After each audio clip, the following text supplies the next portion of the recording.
नमस्कार दोस्तों, आप देख रहे हैं India updates with Radha Mishra के साथ। पेट्रोल में 20% इथेनॉल की मिलावट यानी E20 को लेकर देश भर में सवाल उठ रहे हैं।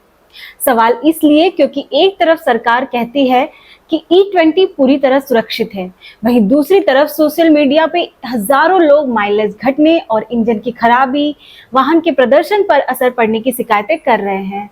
हाल ही में यह दावा किया गया कि सरकार ने सुप्रीम कोर्ट में कहा कि E20 एक तरह का प्रयोग है और इसके परिणाम 1 साल बाद सामने आएंगे।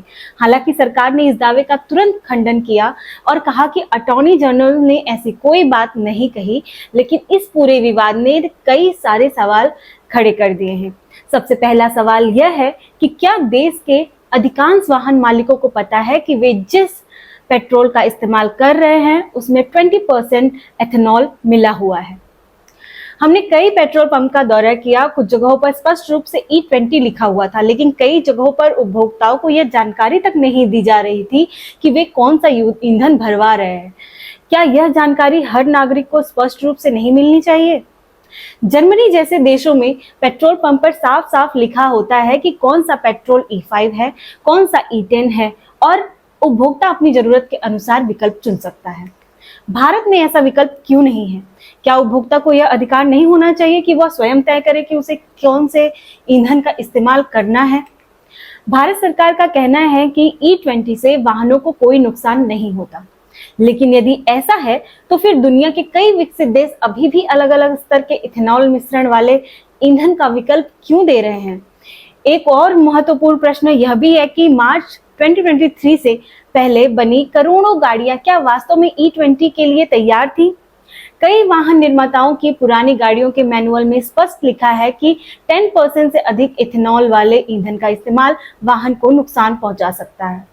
सोशल मीडिया पर हजारों उपभोक्ताएं दावा कर रहे हैं कि उनकी गाड़ियों का माइलेज कम हो गया है, इंजन में नॉकिंग हो रही है, फ्यूल पंप खराब हो रहे हैं और वाहनों का जो प्रदर्शन है वो प्रभावित हो रहा है। इन दावों की स्वतंत्र पुष्टि करना आसान नहीं है, लेकिन क्या इन शिकायतों को पूरी तरह नजरअंदाज किया जा सकता है? दिल्ली के एक वाहन मालिक ने दावा किया कि उनकी 3 साल पुरानी कार अचानक सड़क पर बंद हो गई। सर्विस सेंटर ने उन्हें बताया कि अत्यधिक एथेनॉल मिश्रण के कारण फ्यूल सिस्टम प्रभावित हुआ है। उनका कहना है कि ऐसी शिकायतें अब रोजाना आने लगी हैं। यहाँ सवाल केवल एक कार या एक व्यक्ति का नहीं है। सवाल यह है कि यदि ऐसी शिकायतें बढ़ रही हैं तो क्या सरकार और वाहन कंपनियों ने इस पर कोई व्यापक अध्ययन किया है? सरकार का कहना है कि बड़े पैमाने पर वाहन खराब होने की शिकायतें नहीं मिली हैं। साथ ही यह भी कहा गया है कि दुनिया के कई देशों में इथेनॉल मिश्रित ईंधन का सफलतापूर्वक उपयोग किया जा रहा है। ब्राजील और जापान का उदाहरण भी दिया जाता है, लेकिन क्या भारत की अधिकांश गाड़ियां भी उसी तकनीक पर आधारित हैं? इथेनॉल के उत्पादन के लिए इथेनॉल मिश्रण के पक्ष में एक बड़ा तर्क यह दिया जाता है कि इससे भारत का कच्चे तेल का आयात कम होगा और देश को हजारों करोड़ रुपए बचत होगी। लेकिन इसके साथ एक दूसरा सवाल यह भी है कि इथेनॉल उत्पादन के लिए बड़ी मात्रा में पानी की आवश्यकता होती है, तो क्या इस पहलू पर पर्याप्त चर्चा हुई है? आज स्थिति यह है कि लोगों के मन में कई सवाल है कि क्या E20 वास्तव में सभी वाहनों के लिए सुरक्षित है? क्या माइलेज पर इसका असर पड़ रहा है और क्या पुरानी गाड़ियों के लिए अलग विकल्प होना चाहिए? या उपभोक्ता को यह जानने का अधिकार नहीं है कि क्या वह कौन सा ईंधन वो खरीद रहा है? और सबसे महत्वपूर्ण कि क्या इस विषय पर और अधिक पारदर्शिता की आवश्यकता नहीं है?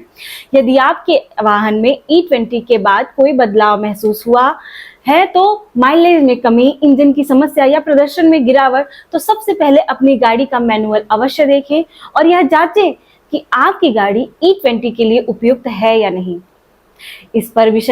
इस विषय पर बहस जारी है। सरकार अपने पक्ष पर कायम है और साथ ही साथ उपभोक्ताओं के अपने अनुभव हैं और विशेषज्ञों की भी राय अलग अलग है। लेकिन एक बात स्पष्ट है कि इतने बड़े बदलाव के बारे में देश के नागरिकों को पूरी जानकारी और स्पष्ट विकल्प मिलना चाहिए। इसमें आपकी क्या राय है? कमेंट जरूर करें।